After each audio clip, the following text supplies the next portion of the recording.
Lions জেলার ৩১৫B3 এর প্রথম জেলা গভর্নর, দ্বিতীয় জেলা গভর্নর নির্বাচন উপলক্ষে নমিনেশন পেপার জমা প্রদান অনুষ্ঠান। লায়ন্স জেলার ৩১৫B3 বাংলাদেশের জেলা গভর্নর, প্রথম জেলা গভর্নর, দ্বিতীয় জেলা গভর্নর নির্বাচন উপলক্ষে নমিনেশন পেপার জমা প্রদানের অনুষ্ঠান বাংলাদেশ মেডিকেল কলেজ অডিটোরিয়ামে অনুষ্ঠিত হয়। এতে জেলা গভর্নর পদের জন্য নমিনেশন পেপার জমা দিয়েছেন লায়ন শাহ আবু রুশদ আল মুনির। প্রথম ভাইস জেলা গভর্নর পদের জন্য নমিনেশন পেপার জমা দিয়েছেন লায়ন মোহাম্মদ ফেরদৌস হাসান MJF।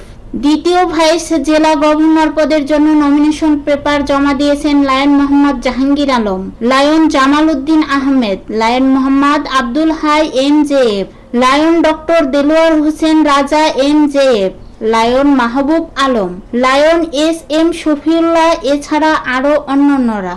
এই প্রোগ্রামে উপস্থিত ছিল লায়ন্স জেলা ৩১৫B3 এর বাংলাদেশের সকল ক্লাবের প্রেসিডেন্ট, সেক্রেটারি, ট্রেজারার সহ অসংখ্য লায়ন্স বিন্দু অংশগ্রহণ করে আজকের অনুষ্ঠানকে প্রাণবন্ত করে তুলেছেন। সেজন্য সকলকে আন্তরিক ধন্যবাদ ও কৃতজ্ঞতা জানানো হয়।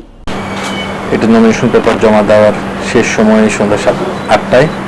এর ভিতরেই আমরা ইনশাল্লাহ সবাইকে নিয়ে সমস্ত ক্লাবের যে সকল সদস্যরা এবং যে সকল প্রেসিডেন্ট, সেক্রেটারি, ট্রেজারার সহ অংশগ্রহণে আমরা এই দিনটিকে স্মরণ করতে চাই এবং আমরা সম্মিলিতভাবে মনের আনন্দ নিয়ে আগামী দিনের নেতৃত্ব তৈরি করব এবং সেই সফলতার দ্বার প্রান্তে যাতে আমরা যেতে পারি, সকলের কাছে সেই জন্য শুভকামনা চাচ্ছি।